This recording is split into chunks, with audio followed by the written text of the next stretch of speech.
supposed to be here, so I'm not sure why I'm here. But I decided that's important that I come and support you guys. So let me tell you a little bit about why I was not supposed to be here. So there's still ongoing congressional hearing on effectiveness of integrative medicine right now in one of the congressional buildings. So I was invited to just come, and our clinic had a good show. We had Ajiva, our nutritionist, Stephanie is still there um, as a program director for AIM. So she and I um, came over there together. Also, one of our naturopaths is there, and then also one of our Chinese medicine doctors was there, Dr. Hoyt. So it was good to be part of it. It was good to see some familiar faces from University of Arizona, Northwestern, Steven Damar, who's a current director of the Andrew Weil program, and Melinda Ring from Northwestern. So lots of good friends, familiar faces. I think it's good. I think we're having the conversation about effectiveness and the importance of integrative medicine, as well as educating the next wave of doctors in this topic up in a Congress. Unfortunately, there was no congressman who showed up, but I guess that's a part of the process. You have to start somewhere. So, there's lots of different updates out there. I'm sure you have all questions about hantavirus. Now there's another explosion in a cruise, so I haven't had time to research that much, so I'm not going to really discuss this a lot. I have I don't really have any updates on Ebola, but there are a couple of good developments. So one is Moderna claims that they will be finishing development of um, Ebola vaccine within a few months. I don't know if that's realistic or is this just a talk. But there's some hope that they will come up with this. Unfortunately, there's some um, strong opinions that cases of Ebola are heavily underrepresented, because they're just not tracked sufficiently, and because there's lack of funding, we don't really know exactly the current concern. Um, so we'll have to, I guess, see how this will pan out. And yeah, there's no updates on COVID. CDC did put out statement that for the next updated vaccine in the fall, they will include the current Circata virus, which is the one that's circulating right now heavily in US. So I guess that's expected, but it's still good to see a formal statement from FDA and CDC. Yeah, and as I said, I don't really have any specific topics prepared for today. I think let's turn to Q&A for maybe 5 minutes and then turn it to Geof. And you know the drill. Drop the questions in the chat. Mark, hi. Good to have you here again. Proposing large fines. No, I have not. You have a link? Huh. That's Poland. Interesting. I would think that poor Poland would be considered pretty um oh, there's a little bit of echo. Gonna mute Jeff. I think that's from him. Um, yeah, I considered Poland pretty progressive, so it's surprising to hear that. Yeah, so exactly, Elizabeth. So the new COVID booster will include the current strain circulating. That's the whole point.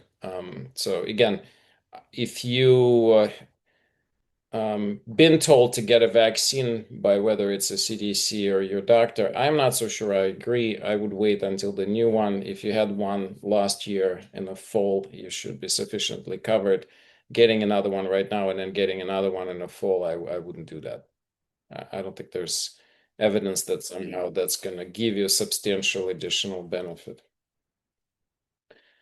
Um, as usual, I'll stay here at 3 o'clock. If you need to talk to me individually, you're my patient, by all means, do so. So let's take a couple more questions before we turn it to Mr. Master. And maybe there are no questions. So,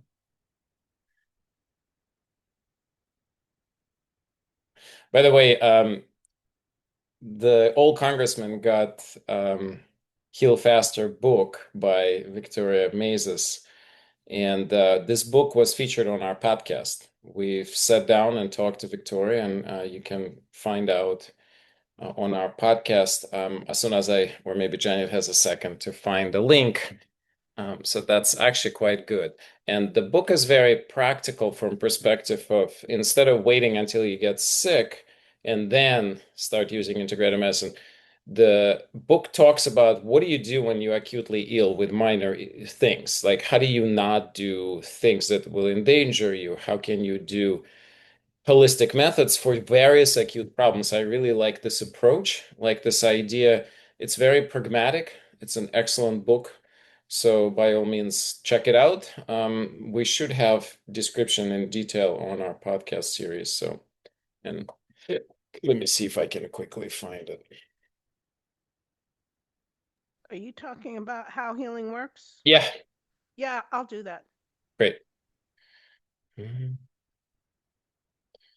right, what's that? Let's see. So, Science Direct article about Poland. Pretty interesting how there are probably some regulatory issues that they're worried about. Polish physicians' attitudes. Well, these are the beliefs about Kim. Yeah, I'm not sure that.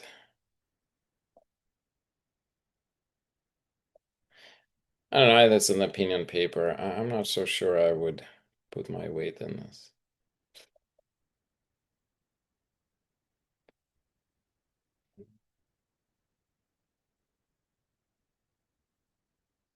Okay.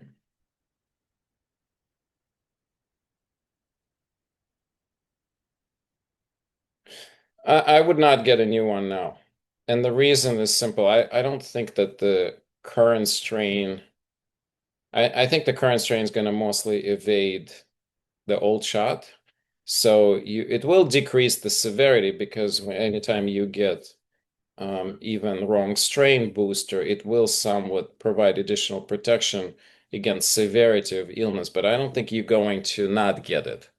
So if you get exposed and you get the shot now, the protection, complete protection may not even be there at all, or it will last for just a couple of weeks. I frankly don't think it's worth it. I think you should wait until the new booster developed and then get that one.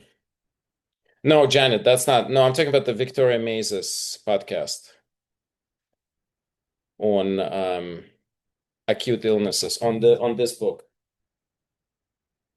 I'm pretty sure we already recorded it, right? Or am I dreaming? You're dreaming. I'm dreaming? Yes, we haven't done Victoria We May. haven't done this one? Oh, I'm dreaming. Okay. Yeah. All right. Well, that's in our It's coming up. it's coming up. All right. So once it's out, we'll let everybody know. But this is the book that just came out. We will be sitting down with Victoria. I guess I really want to sit down with her so much that I'm already in my dreams already did that. And so we will be doing it with her. But I highly recommend the book. In contrast to lots of other prior books, this one really talks about what do you do when you're acutely ill. And I really think that there's a plethora of integrative tools we can use when you get, urine tract infection or acute cold or whatever. So, all right. Okay, so I think with that, we're at about 2:15. I'm going to hand it over to Geof. Let's unmute him and go. Thank you. Thank you, Geof. Thank you so much for being here and sharing your wisdom and your experience, particularly. Of course, everybody's dying to see the pictures and hear your interaction with the Dalai Lama. Cool. Thank you very much. Happy to be here. I'm Geofrey Master. I am a largely retired transactional lawyer. Live in Arlington, Virginia, just outside Washington, D.C. I'm a patient of Dr. Kogan's. We were speaking some time ago, and he asked if I might sort of join this call and share some thoughts and my experiences around my travels over the last few years. And I would call it travels at physical and spiritual travels. As a lawyer, retired, I'm going to do some disclaimers. One thing I'm just mindful of, so many of the people, on participating in these sessions are truly knowledgeable and well-regarded, experts in their area. I'm just moseying along here. So I'm just here to sort of share my story and experiences of late. Um, but please, they're my stories, and I'm continuing to work to try to get things as right as possible, but it's a work in progress and will never be completed. So I'm going to step back just a little bit. I would sort of, in this sort of travel log of sorts, I would sort of point to an early thing that I did back in the 70s when I was in law school in Austin, Texas. I grew up in Texas. I took a training in transcendental meditation, TM. It's fairly popular at the time. I don't remember the exact circumstances of starting, but I went to this little session. It was a little unusual for me. It involved a ceremonial orange, but I came out of that with some transcendental meditation practice that I continued sort of intermittently over the years. I then pretty promptly launched into a 45-year chunk of life, very busy with work, family, a wonderful, wonderful period. 3 kids in the early 90s. A lot of my work was international, working and living abroad, a number of years in the UK, a number of years in Hong Kong. And then suddenly, as it happens, I turned 60. And with that, I had slightly slowed down a little bit. I'd moved from a very large law firm to a smaller law firm in a consulting practice that was predominated by really close personal friends of mine. And it freed me up a little bit of time. Kids out of college, it was a time that I could do different things. So one of the first things I did, and it was in connection with my 60th birthday, is I decided I wanted to go to Angkor Wat. It's a place that I had not been able to see, and I was eager to get there. And it was sort of my first sort of self-elective trip after spending probably 30 years traveling all over the place for work. But this was sort of on my own. I lined up to go to a yoga meditation retreat. So there's some inkling of some of this stuff that I had sort of carried with me and was looking forward to exploring further. I went there, love Angkor Wat, just an incredible place, and encourage you to go. It's a heavily Buddhist, but heavy Hindu, historic, just a wonderful, wonderful place. And one of the big things that came out of that is I met my India travel mentor guide, someone who's become a very dear friend of mine and has really facilitated opening up India for me. I had never traveled to India. I'm not sure exactly how I did that, but never traveled to India in connection with my work. I worked with a lot of Indian companies, but always transactionally. They would come to us, whether that was in Europe, the States, or wherever. So I'd never been to India. And so that was the sort of data point that sort of I carried out of Cambodia. And then shortly thereafter, another just incredible fortune befell me. I was leaving a client engagement, and one of the executives asked if I'd step into her office. I did. And out of the blue, she said, "Would you be interested in forming a book club?" And I was like, just completely unexpected. And I was like, why not? Sure. And we've now gone over 10 years of reading. I've not seen her physically in that time, including not even on, on video calls. We've talked a ton. We've read so many books, and many of those books were oriented Western writers bringing sort of Eastern philosophy and thought to Westerners. And we started off with, and many of these books I'm sure many of you will be very familiar with, but we started with Anthony de Mello's Awareness, which I truly did not like, and we continue to talk about that. But it'd be interesting to read it again. But Eckhart Tolle, Michael Singer, Steve Hagen, Buddhism Plain and Simple, Alan Watts, Herman Hesse, Siddhartha. Somerset Maugham, Thich Nhat Hanh, Dalai Lama, Stephen Batchelor, Pema Chodron, just incredible people that truly have, opened up some very, very interesting, powerful, and important worlds for me. Then I began India travel. So my first trip to India was in 2016. And with that, again, with my travel mentor guide, who European, but sort of expat, sort of choosing to live in India, lived in India, has lived in India for probably pushing 20 years now.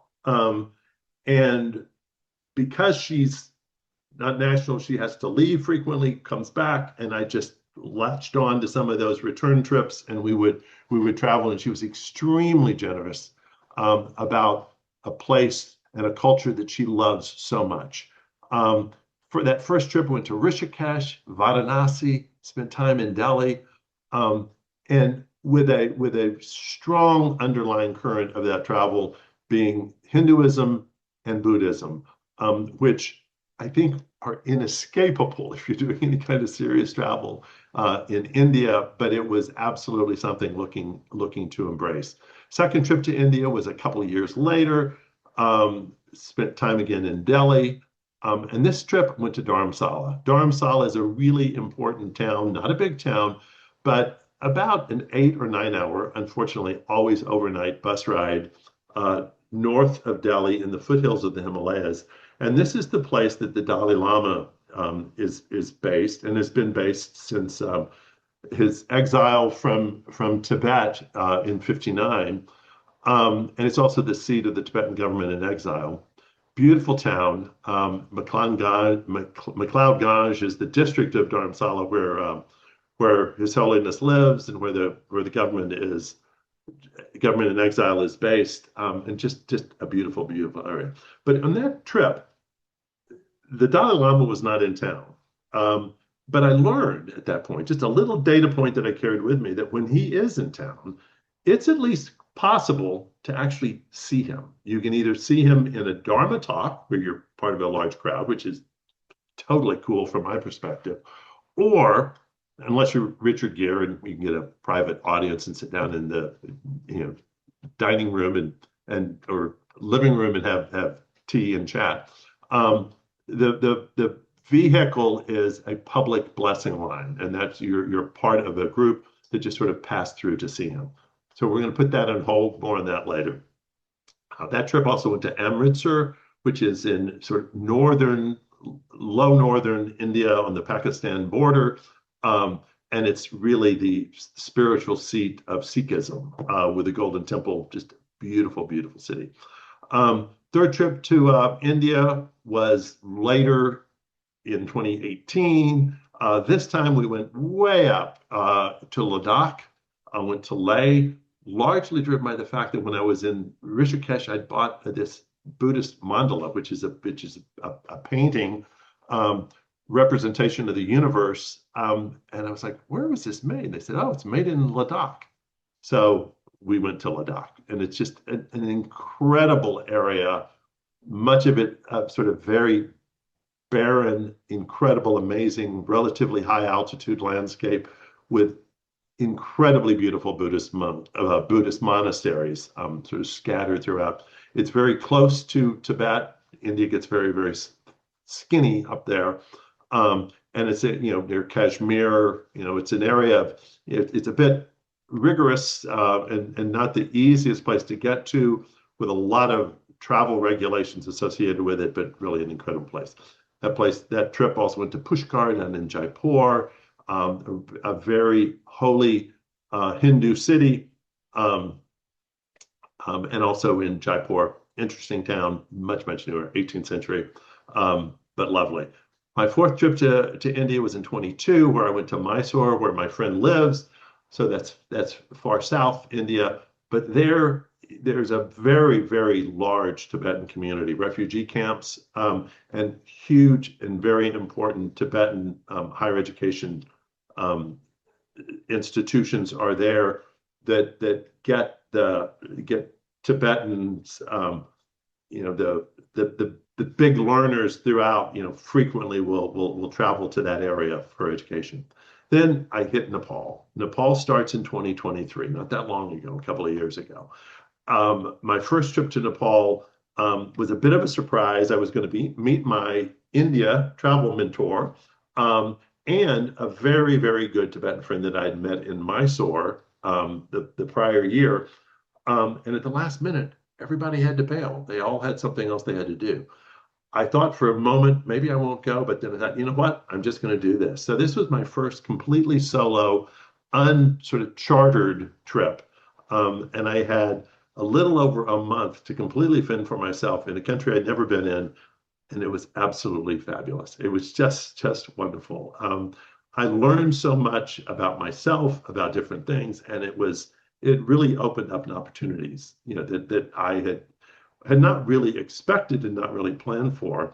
It's still really a lot of fun to travel with family and friends, but it's also incredibly fun and rewarding to travel alone. Went to Kathmandu, which is just an awesome city. I mean, its name alone, from my perspective, is enough to chart it as awesome. But there's, Bodhanath, which is an incredibly important section of Kathmandu, which is it's Tibetan Buddhist populated. It was always a trading post from Tibet through Nepal to India since ancient times. There's the Bodhanath Stupa, the Grand Stupa, which is one of the big and powerful places in Buddhism.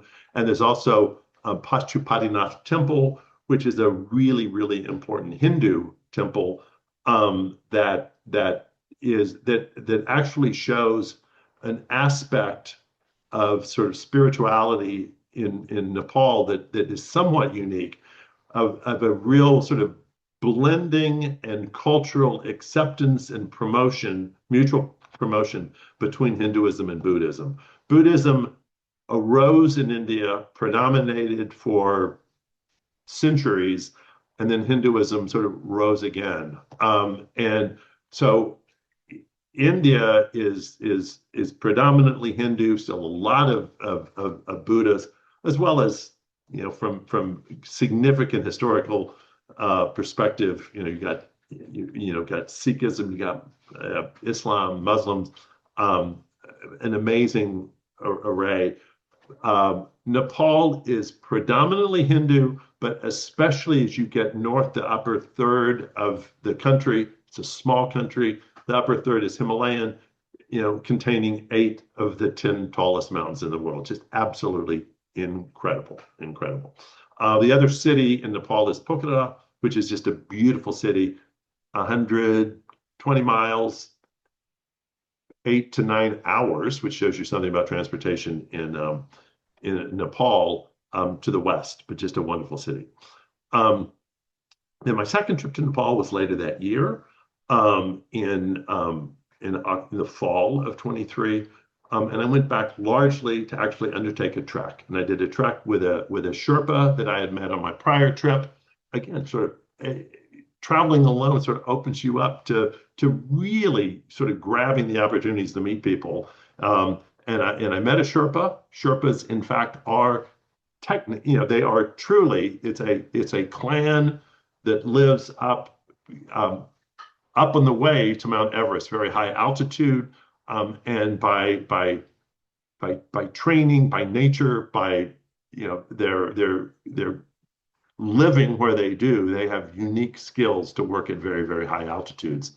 And they serve as guides, both trekking and actually summiting. And we sort of sometimes lump Sherpa as it's a guide. It just means guide, but it's actually a clan, of people. So I did this trek to Annapurna Base Camp, not little bit, but significantly beyond my capabilities, but I somehow managed to do it. And that for me was a huge thing too. Sherpa's the culture background is Buddhist. And it was probably the biggest physical challenge I'd undertaken. And Nima, my guide and friend, just the way he dealt with everything was amazing. And I was like, am I doing all right? And he was like, he almost couldn't understand the question. He was like, of course, you're doing. Um, and never said, I mean, never said at some point, I finally got to the point I thought he was going to say, I can't believe you did that, Geof. Never did, because it never occurred to him. It's just, I was doing what I was doing. And it was hugely powerful. A huge amount of that, those sort of 6 days, a mere 70 miles or so up and down, increasingly high altitude, was in my head. And I carried a lot out of it. My third trip then to Nepal was early part of last year, in the spring of 25.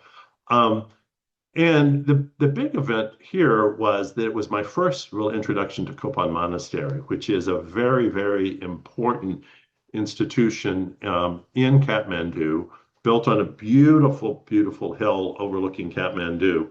It was founded in the early 70s, late 60s, early 70s by a couple of Tibetans, one actually Nepali, the other one Tibetan, but the highly, highly revered lamas, both have died. But they formed this monastery, a very, very active functioning monastery with significant population of monks and nuns. Um, but early on in the 70s, right about the time I was taking transcendental meditation in Austin. They taught a course, and it was hippies, and they openly they were hippies that were there because they were sort of at the end of the hippie trail. They had come, across Europe and sort of made their way down, and they sort of had this. I don't think I heard ragtag much, but my vision was a little bit ragtag, um, and taught early on. They called it the November course. The entire month of November taught this course on the Lam Rim, which is the Buddhist sort of methodology and roadmap to enlightenment. Um, I'm going to talk a little bit more about that in a minute. But in this trip, this is back just May of last year, so approaching a year ago. Part of my travel was I took a 10-day course, residence course at Kopan Monastery. It was Introduction to Buddhism. It was taught by a Tibetan Buddhist nun, Venerable Tenzin Choden, also known as Ani Joan, born Joan Nicel in Toronto, and a Westerner, a Buddhist nun for probably 30 years now, but really a unique, wonderful, wonderful friend. And it was really a unique opportunity to get some really important exposure from my perspective from someone who not only was familiar with sort of where I was coming from, but was because that's where she was from as well. And really just a wonderful, wonderful person. That was just a 10-day course. It was on the Lam Rim. And as I said, Lam Rim was a sort of scripted roadmap that was developed right around 1000. So about the time Battle of Hastings was happening in England, we've got the Lam Rim being developed by sort of under commission. The king of Nepal at the time, and Nepal was a really rough place, requested and got a very revered meditation expert, Lama from India, to came in his 60s and spent the rest of his life, in Nepal. And the product was a 75-page manuscript called something like the guiding lamp or something. But that has been the basis of what's called Lam Rim.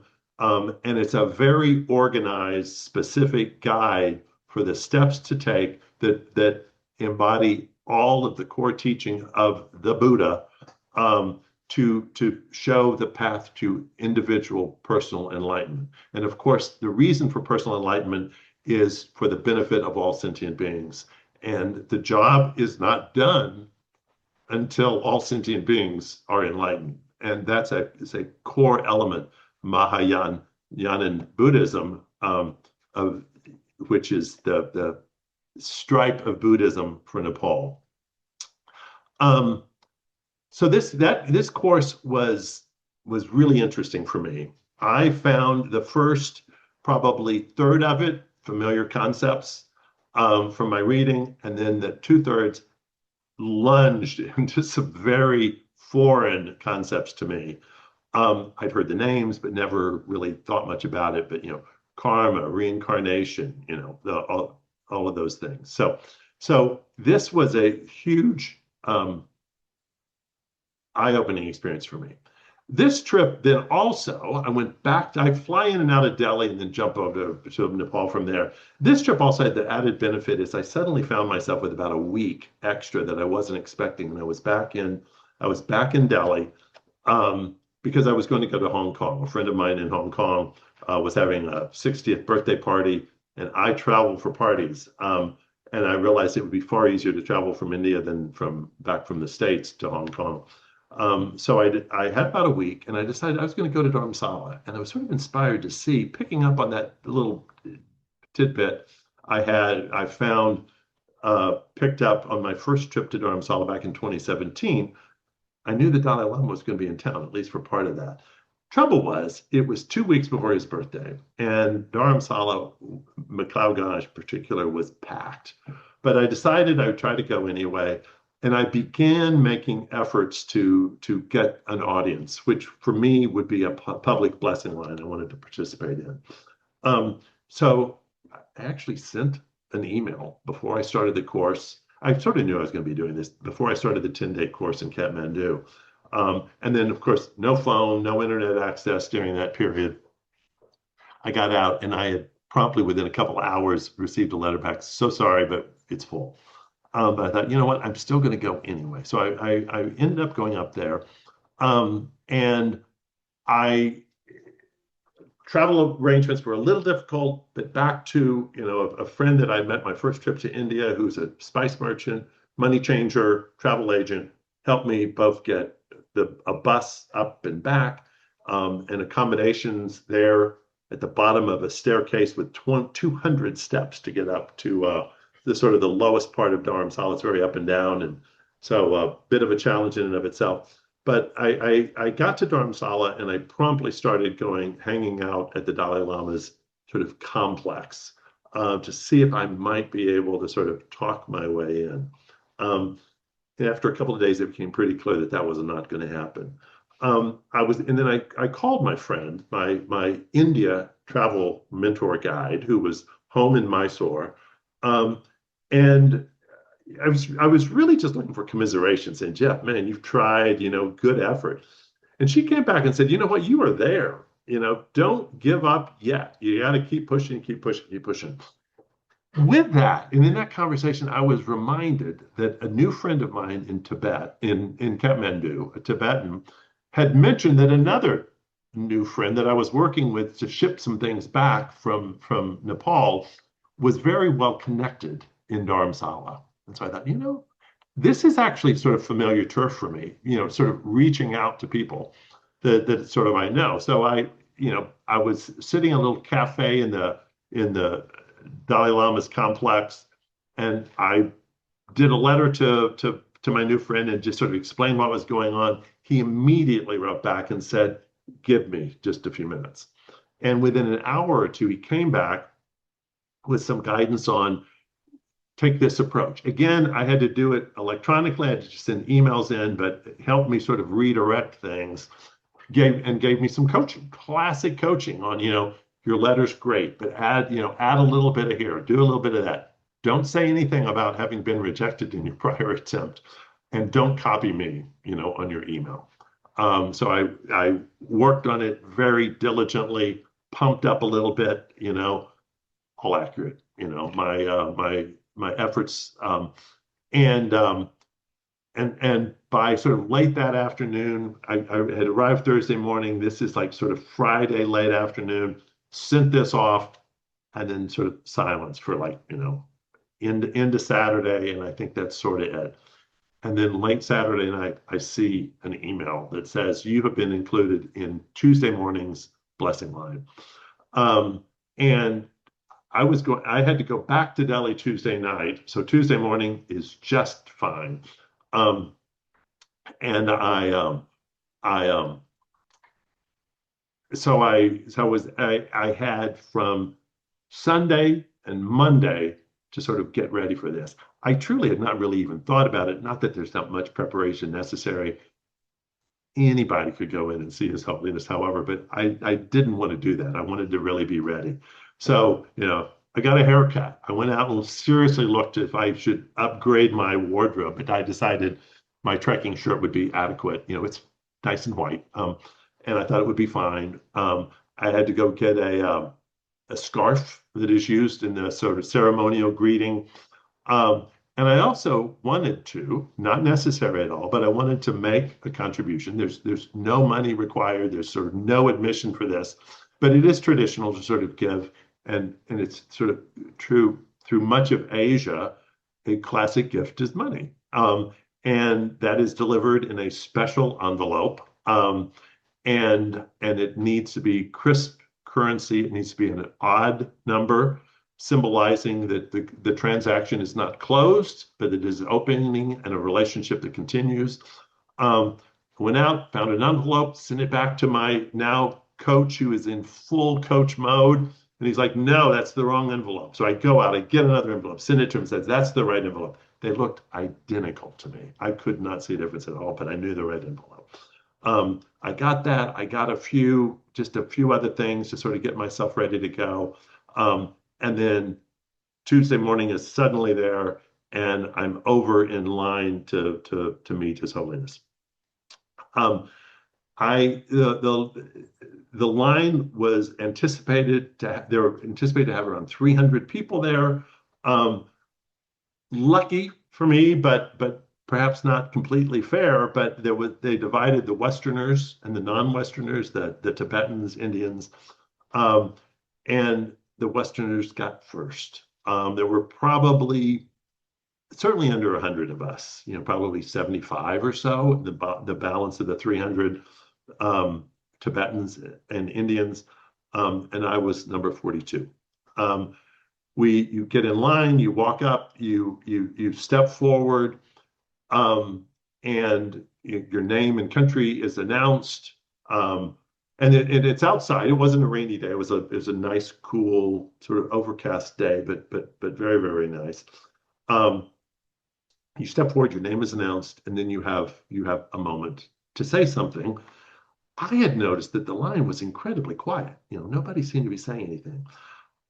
And I had sort of scripted out what I was going to say. And part of my dilemma was probably no less than 10 people had literally said, if you get a chance, Geof, to see the Dalai Lama, please give him my regards and best wishes. So I could have sat there going, Catherine, Margaret, Elizabeth, please ask me to please give their regards. That's not going to work. So I had decided what I was going to say and what I said. And I'd also decided I just wanted to thank him. I wasn't going to ask him for life advice, read his books. There's just amazing things already available. But I just wanted to tell him what a wonderful man I believe he is. I know he is. And thank him for what he's contributed. So I had my little script in my head. It's like, and I said, my family. So I walked forward, my name, country was announced. He took my hand, I looked him in the eye, and he said, my family. I said, my family, my friends, and I want to thank you for the life you've lived and the example you've shown us and the lessons you've taught us.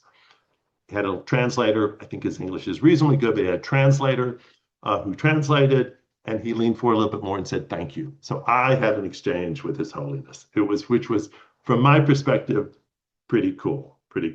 That night, I returned to Delhi on the bus overnight, went on to Hong Kong, had a great time. Then I had a fourth trip to Delhi. This is nearing an end, I promise. I decided I would go back for that November course. Nearing the 50th anniversary of the November course, not necessarily easy to get in, but I don't know that it's that difficult, but I was able to get in. And this course was being taught by Ani Joan, my teacher from the first course in June, the 10-day course, and she was teaching this course, and they teach only one time. So this was my shot to go back and have the course with Ani Joan again. And it was great. It was basically a full 30-day version of the 10-day version. The 30-day undertaking in and of itself was a bit, ambitious. That was an issue for me because I thought that's sort of a long time. But having been a transactional business lawyer, I've sat through lots of long meetings, lots of long negotiations, and I thought I can do anything for a month. And it was really, really good. Not easy, but entirely easy, but really good and very powerful. I entered it with two objectives. I wanted to better understand the Tibetan method of meditation. And that involves sort of two aspects. One is stabilizing meditation, where you sort of center yourself. We're tend to be very familiar with it. Focus on your breath, stabilize. That I thought, oh man, this is my TM stuff. I can do that. Not a mantra, but focus on my breath. That's totally fine. Again, trying to clear your head. But it's different here. And the difference is the purpose of stabilizing is to focus. Focus for preparing for a very analytical, very active, concentrated work at working through an issue. And then the next phase is analytic meditation, where you actually take the topic and you work through that topic. That can be, attachment, emptiness, a lot of really banner topics that are set out there. And in fact, the Lam Rim is largely a large meditation practice. It's a scripted guide to go through meditations, analytic meditations. And through that process, one learns and understands and incorporates and becomes the concept that are in it. I wanted to have a much better sort of understanding of that practice. The other thing I want to do is actually sort of get a better grappling with some of the issues that I found difficult in the studies that we were doing. These are issues like karma, reincarnation, and the various analytic perfections that one seeks to attain. And part of this was, I just carry with me sort of Western baggage, and I hear things like this, and I immediately start thinking sort of doctrinal, dogma, and that's not really the way these concepts are delivered, and not even a familiar concept I don't think, and again, this is my interpretation, in particularly Tibetan Buddhism. And I think on both those, I made some progress. I'm not entirely there.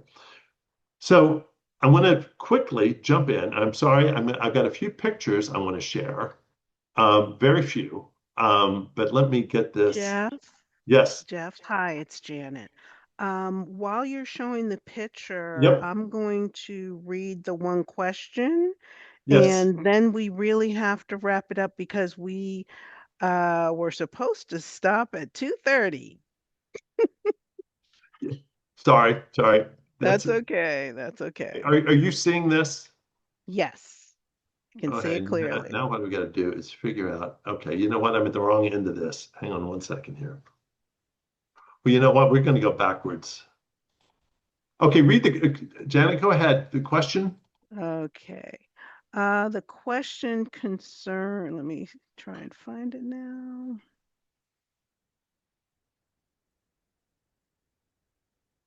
To a novice Westerner, where would you recommend starting, assuming a person does not have resources for extensive travel? Well, totally fair enough. First of all, there are amazing resources available in the States. The Kopan Monastery was sort of the founding member of a federation, the Federation for the Preservation of Mahayana tradition, which has facilities, has sort of affiliate groups throughout the U.S. And in fact, here in Washington, there's a group out in Fairfax, Virginia, so not far at all from me.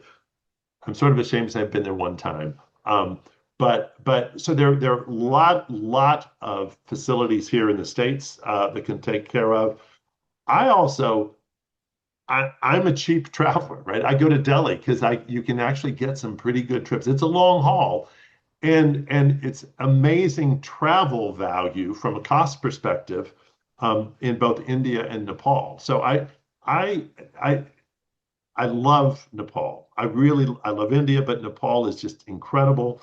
Um, if you can go there, that's great. But there is a ton of facilities, many online activities. Tibetan Buddhism is the area in which I've been involved because of the proximity and the specific, in person exposure that I've had in Nepal. But there are huge Buddhist resources available in the U.S. physically and online. So there are a lot. I also think a great start for some of this is reading. I mean, the authors that I described, nothing special in the list that we sort of stumbled into, but hugely powerful, and set a really good basis from my perspective of where to start on this stuff. So I hope that's helpful.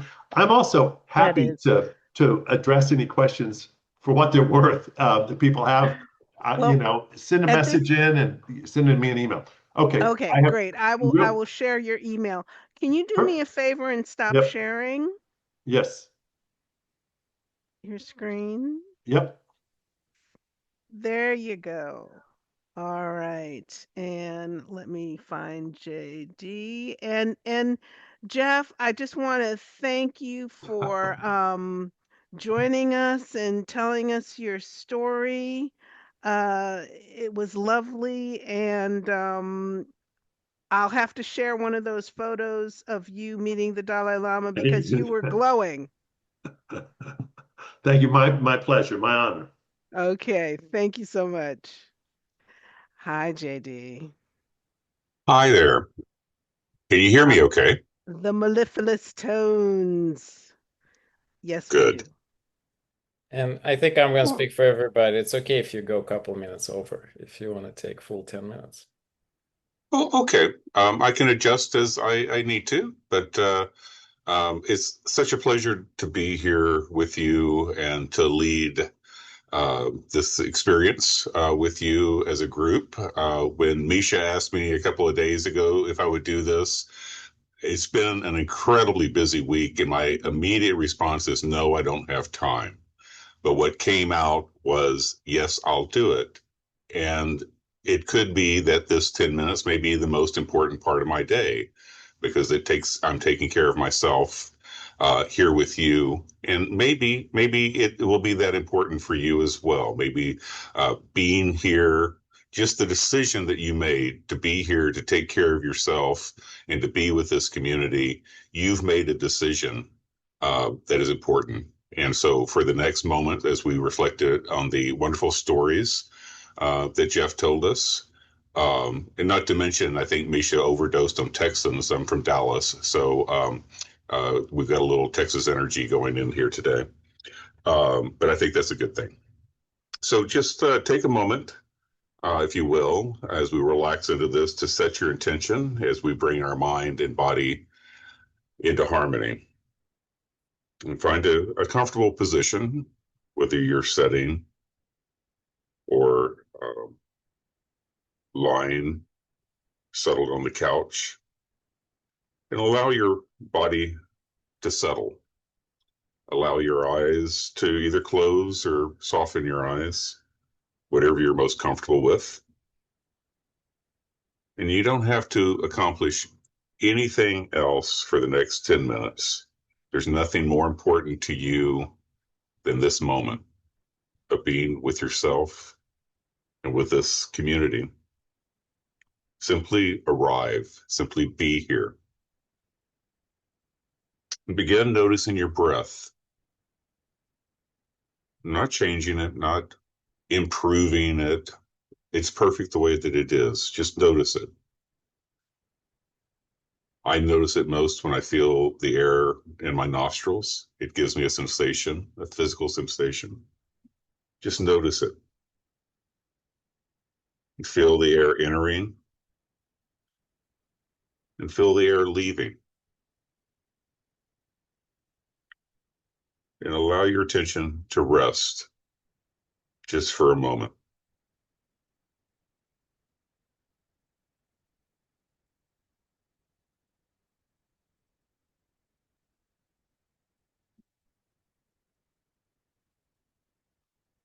And as you bring that attention to your breath, allow that attention, that awareness to come to your body as well. Fred Johnson, who's led this meditation before for this group, uh, talks about the vibration. And I'm just going to ask you, if you feel comfortable, to hum and find for a few moments that frequency that resonates with your body. And you'll know it because you'll be able to feel it in your chest. So just hum. You don't have to match anything or anybody else. Just hum.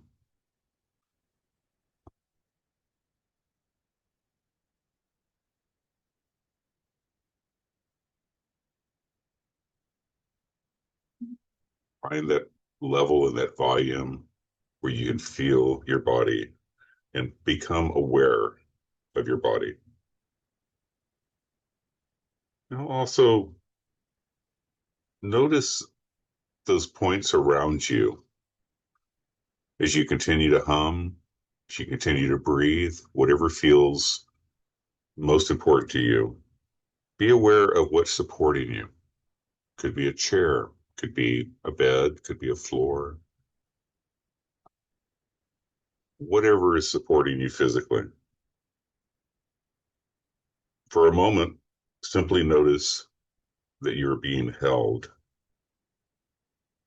You're not holding yourself up alone. Allow yourself to feel that support. Know something is helping you, that is carrying your weight. And you don't have to do anything except just simply be.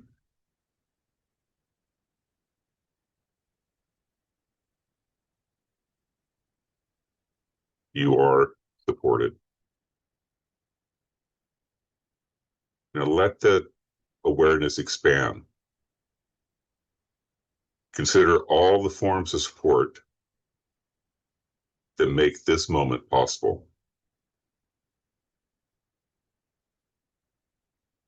The people who have encouraged you, maybe the friends who have listened, the teachers who have shared their wisdom, colleagues who have challenged you and inspired you, and the communities like the one you're in at this very moment that have welcomed you.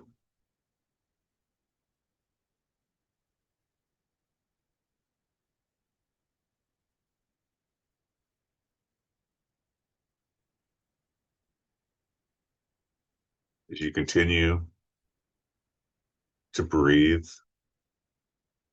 in a regular fashion,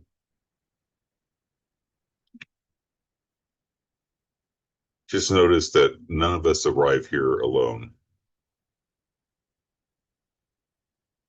Each of us have been carried by countless visible and invisible forms of support. But just ask yourself as you breathe into this moment, what supports me right now that maybe I didn't realize or I didn't acknowledge? Perhaps it's a person or a practice or a belief. Maybe it's a value that has guided you for years. Well, whatever comes to mind to arrive without effort, there's no judgment. Let things come and let things go. And just take a moment to appreciate it. All that supports you and holds you up.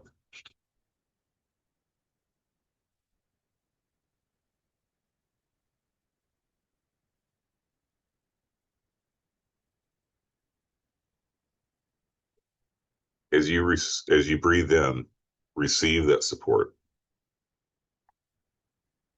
As you breathe out, offer a quiet sense of gratitude. Very gently, nothing forced, just recognition. Now, as we return to our breath, notice a gentle rhythm. Do you notice a change from when we first started a few moments ago? The steady exchange between yourself, your body, and the world around you. As thoughts arise, simply acknowledge them as you breathe.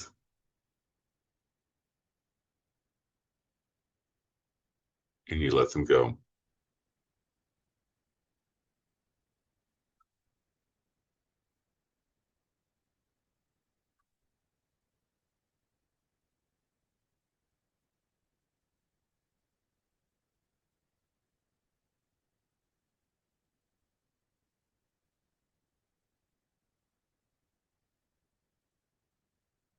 Now, expand your awareness once more. Notice the sounds around you. Could be the sounds very near to you, the sounds of your computer. Maybe it's a distant sound, something that you hear outdoor or outside of the room. Just simply listening, no judgment. Just acknowledge the sounds and your connection to them.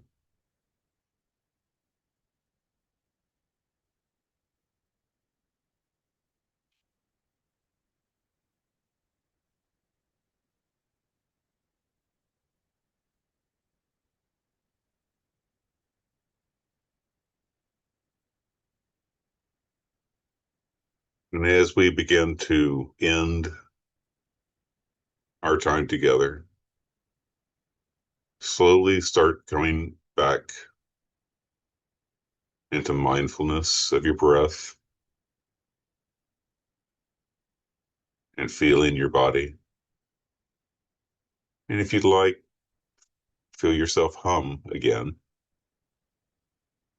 Feel the vibration that you're creating within your body.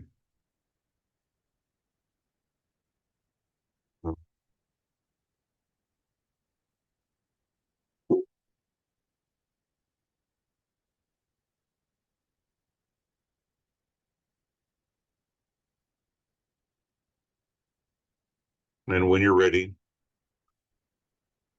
gently begin to open your eyes and coming back into the group. Carry that awareness with you that you generated for yourself today. That even in moments of uncertainty or challenge or change, that you have this tool and you have this community to help support you and to be with you. Thank you.